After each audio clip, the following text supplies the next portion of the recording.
welcome back to the David67 Celtic News YouTube channel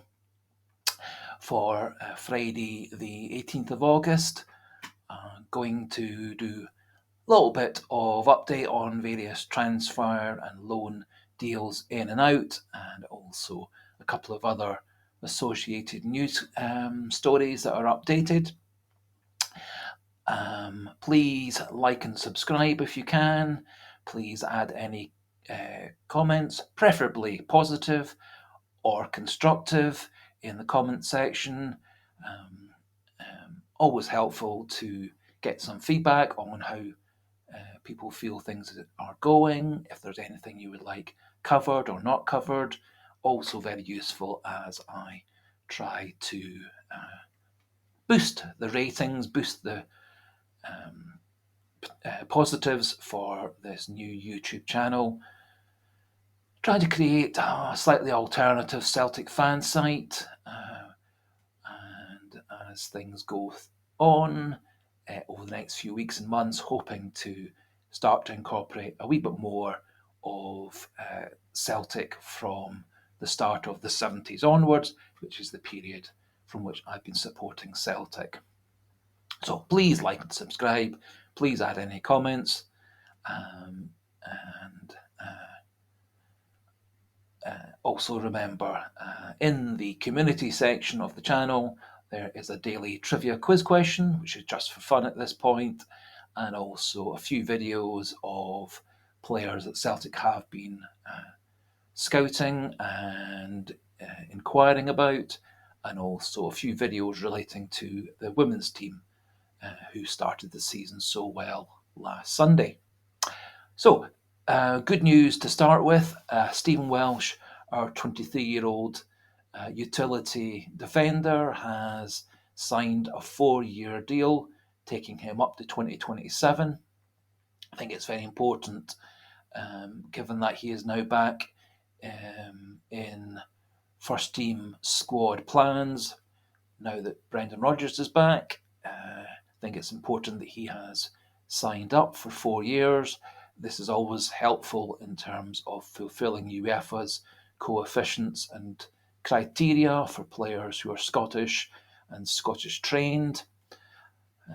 which was always a problem when I was playing football manager type games.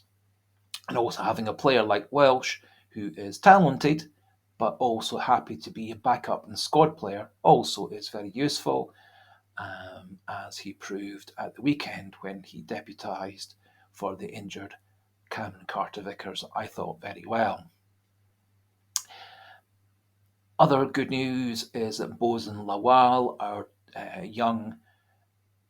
centre-back playing in the B team for the last couple of years, has signed a 3-year extension to 2026 and has now gone on a season-long loan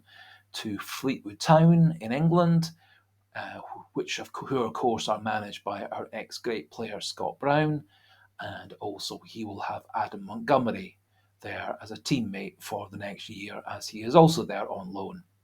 I think this could be very important, bringing Bozen Lawal's talents and career on, excuse me, and hope that it works out as well for him as it did for Liam Scales last year at Aberdeen, Ryan Christie a couple of years ago at Aberdeen, and also going back to Callum McGregor's career at the start, where he had a very successful year-long loan at Notts County, coming back a much more experienced and capable player who had quite a lot of responsibility in the Notts County team at that time, and came back to Celtic and has been pretty much a starting player ever since. No definite news of any players coming in or leaving the club on transfers, and so we still have the Albion Ayeti albatross around our neck of a very highly paid player that no one seems to want to take away from us. There was news of Basel in his homeland of Switzerland wanting him, but they appear now to have switched to another target. The rumours regarding several incoming transfers have not progressed. However, having had a look at a variety of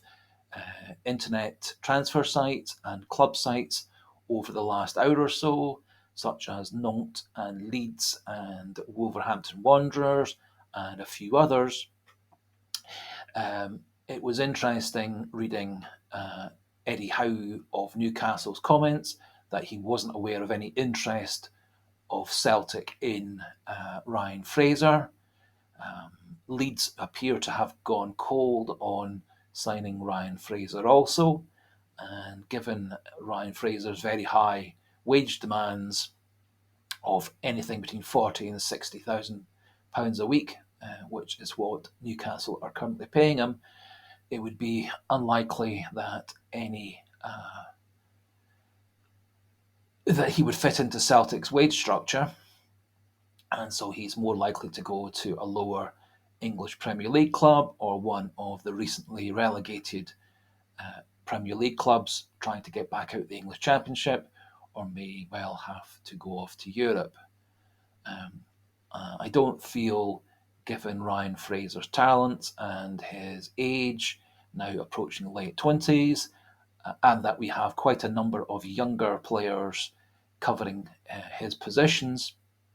that Ryan Fraser really is a goer for signing for Celtic, and reviewing a variety of other fan sites and YouTube sites, it would appear the great majority of Celtic fans agree with that opinion. I do think it's actually more important that we bring on our players such as Yang, Haksabanovic, Abada, Tilio once he's fit, as well as continuing to play our more experienced players in that position, such as Dyson Maida. And we'll be interested to see how much first team football and coming off the bench football James Forrest will have this season, but do hope that he keeps up his record of having scored a senior goal for Celtic every year of his career. The other player being rumoured to come into Celtic in the wide out and attacking areas is Daniel Podence of Portugal and Wolverhampton Wanderers. Interestingly, his manager, Gary O'Neill, who took over in the last week or so at Wolverhampton Wanderers, was saying that Podence has played and trained very well this week following the game against Man United, and that he is looking to give Podence and a couple of other players a chance to regain their first team squad and first team playing status. And so it may well be that Podence chooses to stay at Wolves rather than being transferred to a different club. He is a talented player. I'm not convinced that he would fit into Celtic's framework,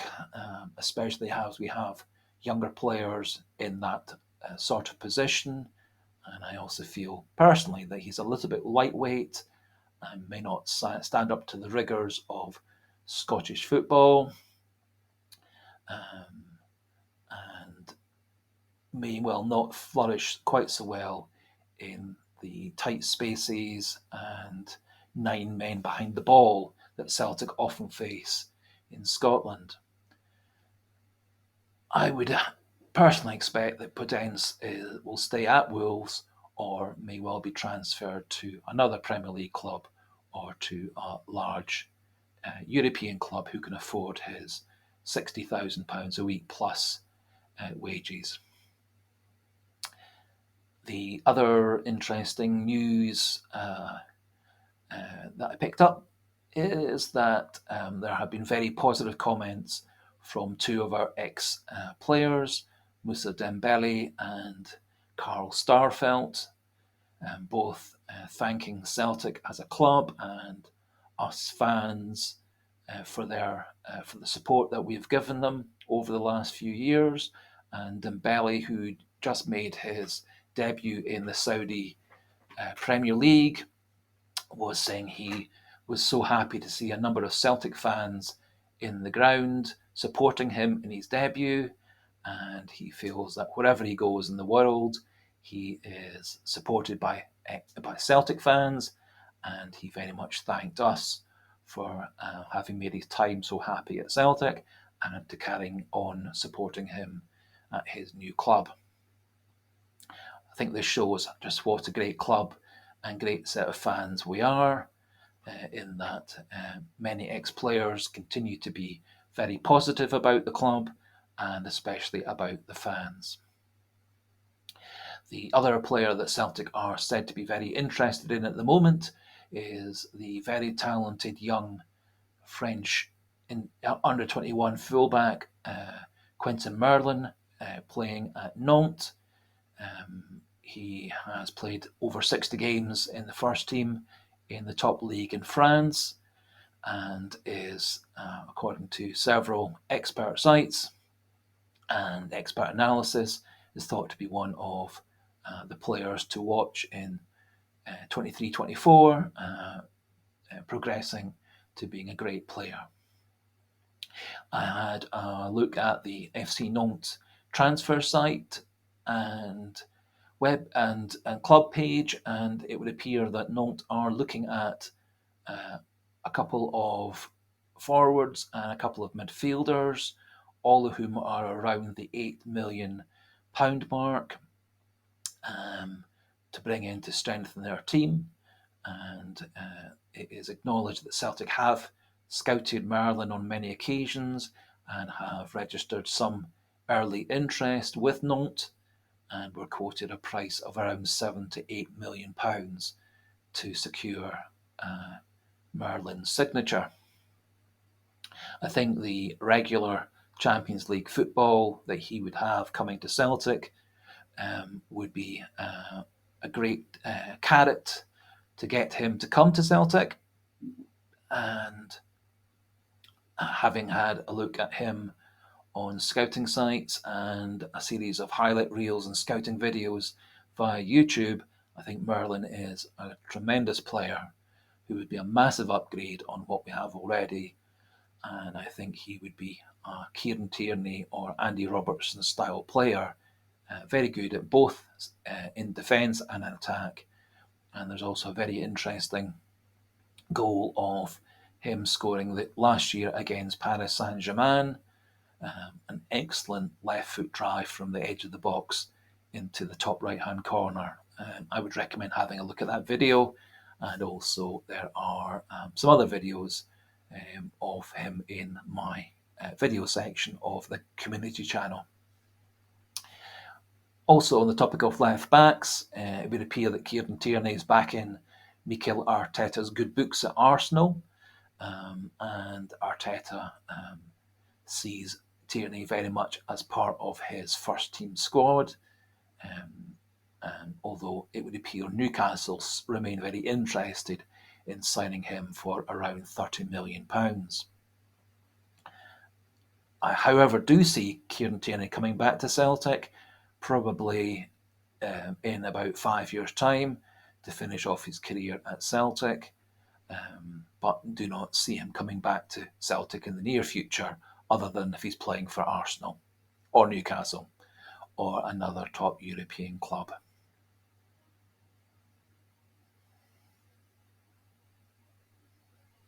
Last little piece of interest that's cropped up this morning on the European football sites is that Scotland's coefficient has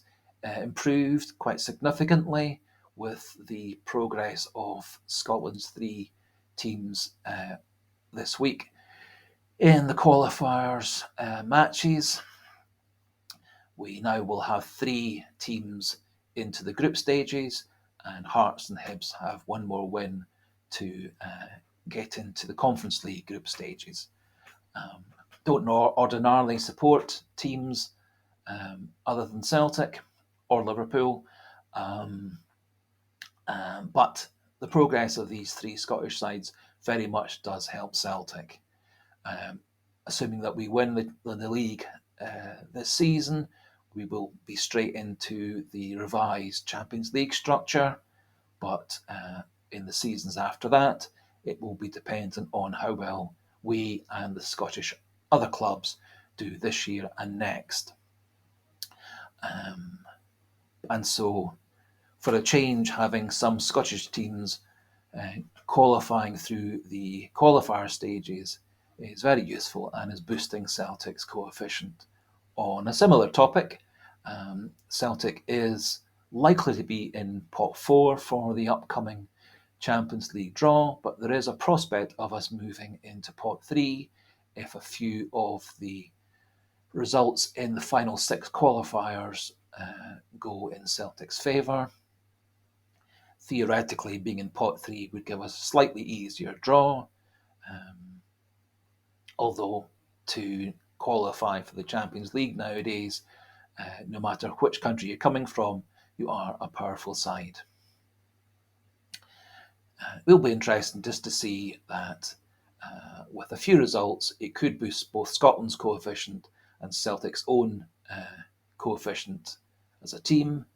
that little bit further, so we are into pot 3, and so a little bit of an easier draw.